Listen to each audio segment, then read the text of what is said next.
হযরত শামস তাবরিজী রহমতুল্লাহ আলাইহি ও Jalaluddin Rumi সন্ধ্যার ধ্যান গেড়ে উঠোনে। হযরত শামস তাবরিজী রহমতুল্লাহ আলাইহি বললেন, রুমি, তুমি আলেম, কিতাবের পাহারাদার, কিন্তু বলো তো, কোনো বই পড়ে কি কেউ প্রেমিক হয়?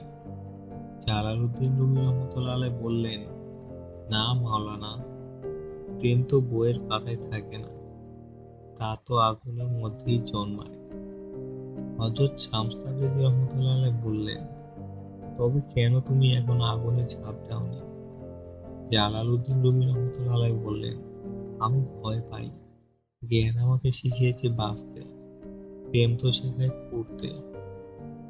হযরত শামস তাবরিজী রহমতুল্লাহ আলাইহি বললেন, বাঁচার মানে কি দেহ টিকিয়ে রাখা?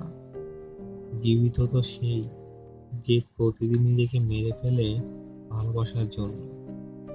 জালালউদ্দিন রুমি রহমতুল্লাহ আলাইহি বললেন, তুমি তো আমার আত্মার এমন এক দরজা খুলে দিয়েছো, যার খোঁজ আমি কোনো কিতাবে পাইনি। হযরত শামস তাবরিজী রহমতুল্লাহ আলাইহি বললেন, তুমি আমার আয়না, আর আমি তোমার প্রতিচ্ছবি। একে অপরকে না দেখে কেউ পূর্ণ নয়।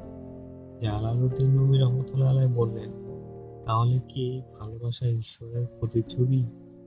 শামস তাবরিজী রহমতুল্লাহ আলাইহি বললেন, না রুমি, এই ভালোবাসা ঈশ্বর নয়, তবে ঈশ্বরের পথ, যেখানে তুমি হারিয়ে যাবে কিন্তু আসল তুমি হয়ে ফিরে আসবে।